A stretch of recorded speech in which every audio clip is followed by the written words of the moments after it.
In this video, I'll show you how you can save photos from your laptop to a USB drive. As you can see, I've got some photos open and we'll go ahead and copy these to a USB drive. First, you need to insert the drive into your computer or laptop.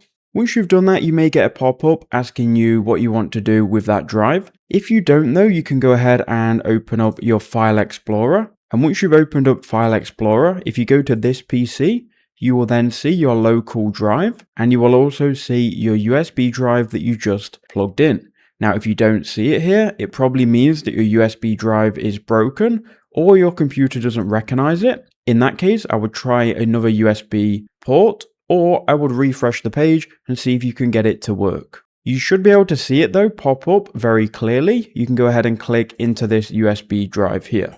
Now you need to go ahead and find the photos. Now, as you can see here, I've got two tabs open, but what you can do is you can go ahead and right click on the File Explorer, click File Explorer, and it will open a second one.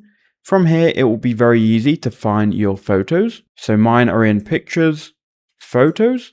So here they are. What we can do here is we can go ahead and select all of them, or if we click anywhere on the File Explorer, we can hold down Ctrl-A on the keyboard and that will select them. Now we can right click and we can click here where it says copy. Now head into your USB drive here. So again, we're on this PC, we're inside of our drive.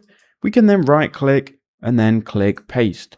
That will then paste all of these files onto the USB drive and you'll be able to then view them and scroll through them. Then what I recommend you do is go ahead and eject the drive. So if you go to the arrow in the bottom right hand corner, you will see a USB drive icon. Right click and then click eject. Then you can safely take out your USB drive.